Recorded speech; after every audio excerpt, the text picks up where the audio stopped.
Assalamualaikum warahmatullahi wabarakatuh. Perkenalkan, nama saya Safa Chandra Nitias, nomor absen 4. Saya akan membawakan materi tentang geopolitik. Nah, jadi geopolitik itu terdiri dari 4 komponen. Yang pertama kondisi geografisnya, terus politik strategi, terus keterkaitan antara geografi dan politik, dan unsur kebijaksanaan. Nah, di geopolitik itu berasal dari bahasa Yunani, geo yang artinya bumi, lalu polite yang artinya kesatuan masyarakat yang berdiri sendiri atau yang kita sebut negara, dan secara umum geopolitik itu merupakan metode analisis kebijakan luar negeri yang berupa memahami, menjelaskan, memperkirakan perilaku politik internasional dalam variabel geografinya. Nah, variabel geografi itu apa sih? Variabel geografi itu kayak lokasi strategis, terus ukuran negara, iklim, terus topografi wilayah, demografi, sumber daya alamnya, terus perkembangan teknologinya, kayak gitu. Nah, pengertian geopolitik menurut ahli itu ada 5. Yang pertama menurut Friedrich Ретzel. Jadi menurut dia, geopolitik itu adalah suatu ilmu politik yang menjadi peletak dasar-dasar suprastruktur untuk kekuatan suatu negara dalam mewadahi pertumbuhannya.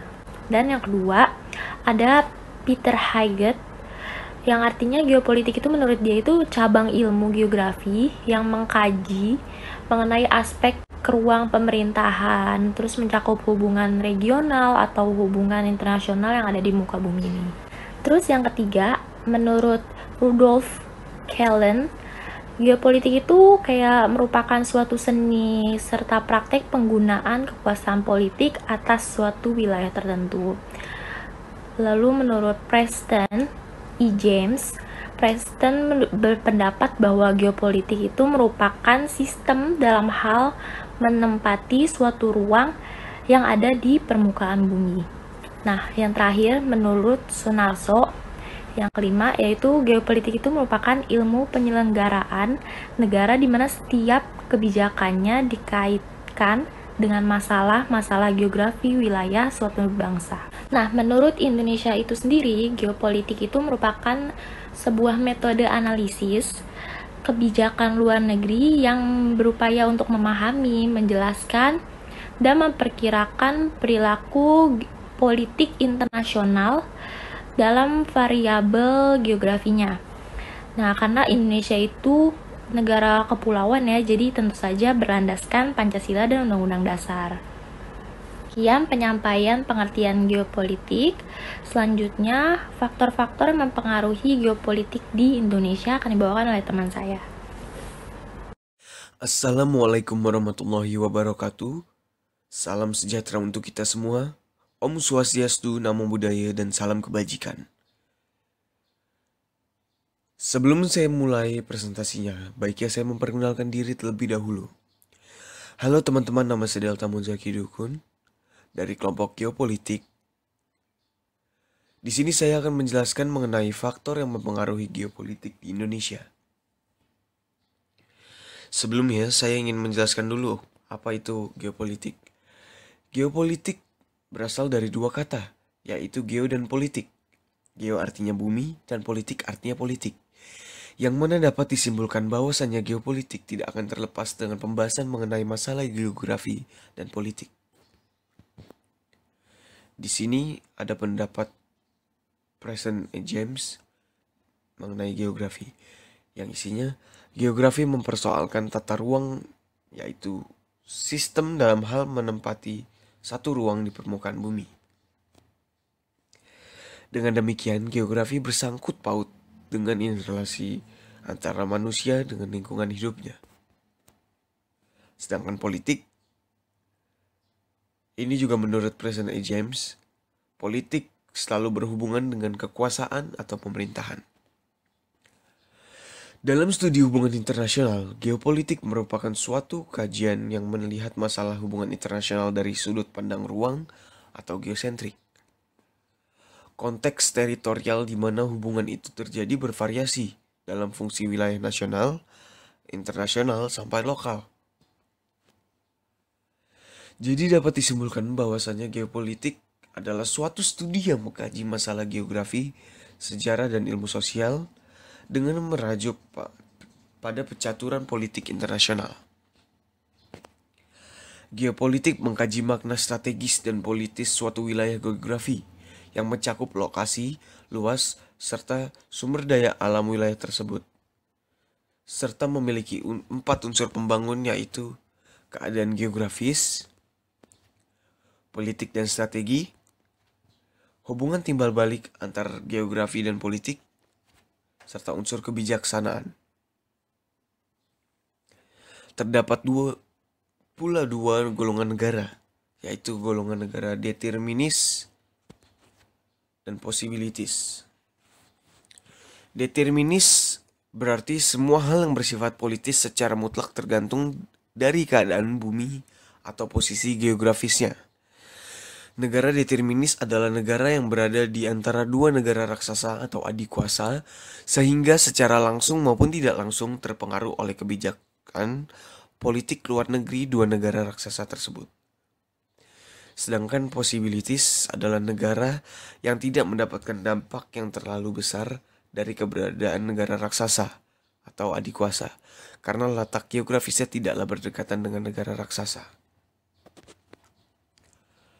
Lalu apa faktor yang mempengaruhi geopolitik di Indonesia? Faktor-faktor yang cukup dominan dalam mempengaruhi negeri ini ialah faktor-faktor seperti ideologi, politik, sosial, serta faktor budaya, dan juga faktor militer.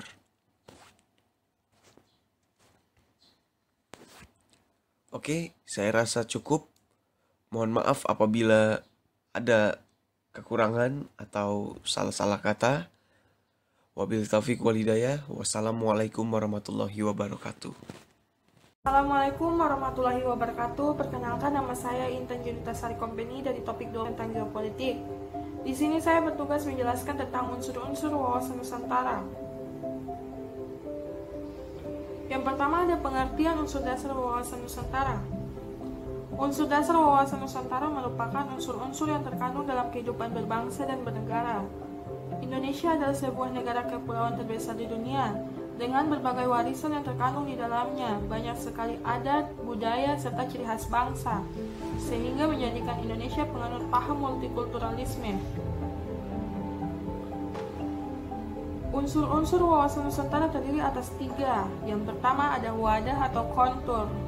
Unsur dasar yang satu ini memandang bahwa wilayah lautan lebih penting daripada wilayah daratan, sehingga muncul beberapa konsepsi sebagai negara kepulauan mempunyai banyak pengertian. Yang pertama ada arti klasik, yakni memusatkan perhatian pada wilayah lautan, dan yang kedua ada arti pengembangan, yakni melindungi pulau-pulau kecil yang ada di Indonesia sehingga tidak mengeksploitasi secara berlebihan. Unsur dasar wawasan Nusantara yang kedua ada isi wawasan Nusantara atau konteks, merupakan aspirasi bangsa yang berkembang di masyarakat dan cita-cita serta tujuan nasional yang terdapat dalam pembukaan Undang-Undang Dasar 1945. Wawasan Nusantara mempunyai 2 komponen dasar, diantaranya yang pertama, realisasi aspirasi bangsa sebagai kesepakatan bersama dan perwujudannya, pencapaian cita-cita dan tujuan nasional persatuan. Yang kedua ada persatuan dan kesatuan dalam kebinekaan, yang meliputi semua aspek kehidupan nasional. Unsur dasar wawasan Nusantara yang ketiga ada tata laku atau konduk, yang di dalamnya diwujudkan dalam 2 unsur. Yang pertama ada tata laku batinia, yang berlandaskan Pancasila sehingga melahirkan sikap mental dalam berbangsa dan bernegara yang mempunyai kekuatan batin. Faktor yang mempengaruhi perkembangan adalah budaya, agama, tradisi, dan lingkungan hidup. Yang kedua ada tata laku lahiriah, yang merupakan kekuatan kata serta karya perbuatan.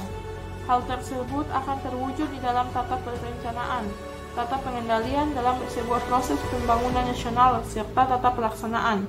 Baik, itu saja dari saya. Sekian, terima kasih. Selanjutnya akan disampaikan oleh teman saya. Assalamualaikum warahmatullahi wabarakatuh. Salam sejahtera bagi kita semua. Sebelum mulai, izinkan saya memperkenalkan diri saya. Saya Azan Dedi Muhammad Lubis dari kelompok Geopolitik, absen 18.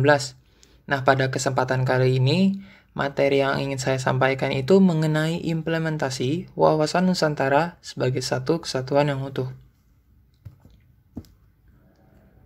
Yang pertama, kita tuh harus tahu dulu teman-teman, apa sih wawasan Nusantara itu? Wawasan Nusantara adalah cara pandang negeri ini, bangsa Indonesia, terhadap dirinya sendiri yang begitu beragam teman-teman. Beragamnya itu dari segala bentuk aspek geografisnya, dengan mengatasnamakan Pancasila dan Undang-Undang Dasar 1945 guna menjaga kesatuan wilayah dan Bhinneka Tunggal Ikaan yang nantinya tujuan nasional pun dapat tercapai. Wawasan Nusantara itu juga ada istilahnya teman-teman. Itu dibagi dalam 3 kata dalam bahasa Jawa. Yang pertama ada wawas yang berarti pandangan, nusa yang berarti pulau, dan antara yang berarti di antara 2 benua dan 2 samudra, yakni benua Australia dan benua Asia, serta Samudra Hindia dan Samudra Pasifik. Gitu teman-teman. Lalu maksudnya apa? Nah, dari istilahnya kita tuh harus tahu, kita harus paham teman-teman. Kalau dengan adanya wawasan Nusantara ini, kita turut untuk berpartisipasi dalam menjaga keutuhan dari keberagaman bangsa Indonesia. Nah, fungsi wawasan Nusantara itu apa? Sebenarnya sebagai panduan, pedoman, acuan bagi bangsa Indonesia dalam berkehidupan bernegara. Kok bisa gitu? Apa sih alasannya? Gini teman-teman, wilayah Nusantara ini kan terdiri dari gugusan pulau yang banyak, di antara garis khatulistiwa serta juga merupakan negara kepulauan terbesar di dunia. Ada 200 suku, sumber alam yang kaya, dan budaya yang banyak, menjadikan bangsa Indonesia ini negara yang besar dan harus kita jaga banget teman-teman. Nah, wawasan Nusantara sebagai satu kesatuan tuh dibagi jadi 4. Yang pertama ada kehidupan politik teman-teman. Misalkan dalam pelaksanaan kehidupan politik yang diatur dalam undang-undang, seperti UU Partai Politik, UU Pemilihan Umum, UU Pemilihan Presiden. Nah, pelaksanaan undang-undang tersebut nih harus sesuai hukum dan mementingkan persatuan bangsa. Contohnya, seperti dalam pemilihan presiden, anggota DPR, dan kepala daerah. Nah, itu harus ada prinsip demokratis dan keadilan. Jadi nantinya gak bakal menghancurkan persatuan dan kesatuan bangsa, teman-teman. Yang kedua, ada kehidupan ekonomi. Nah, wilayah Nusantara itu kan mempunyai potensi ekonomi yang banyak, yang tinggi, seperti posisi khatulistiwanya, wilayah laut yang luas, hutan tropis yang besar, hasil tambang dan minyak yang besar, serta memiliki penduduk yang banyak banget. Oleh karena itu, implementasi dalam kehidupan ekonomi harus berorientasi pada sektor pemerintahan, pertanian, dan perindustrian. Pembangunan ekonomi ini harus juga memperhatikan keadilan dan keseimbangan antara daerah. Oleh sebab itu, dengan adanya otonomi daerah dapat menciptakan upaya dalam keadilan ekonomi. Nah, pembangunan ekonomi itu juga harus melibatkan partisipasi rakyat, teman-teman, seperti dengan memberikan fasilitas kredit mikro dalam mengembangkan usaha kecil. Yang ketiga, ada kehidupan sosial budaya, teman-teman. Mengembangkan kehidupan bangsa yang serasi antara masyarakat yang berbeda dari segi budaya, status sosial, maupun daerahnya. Contohnya dengan pemerataan pendidikan di semua daerah dan program wajib belajar harus diprioritaskan bagi daerah yang tertinggal, teman-teman. Yang keempat, ada kehidupan pertahanan dan keamanan. Nah, kegiatan pembangunan pertahanan dan keamanan juga harus memberikan kesempatan bagi setiap warga negara untuk berperan aktif, teman-teman. Karena kegiatan tersebut kan merupakan kewajiban setiap warga negara, seperti memelihara lingkungan tempat tinggal, meningkatkan kemampuan disiplin, terus ada juga melaporkan hal-hal yang mengganggu keamanan kepada aparat dan belajar kemiliteran, itu contohnya.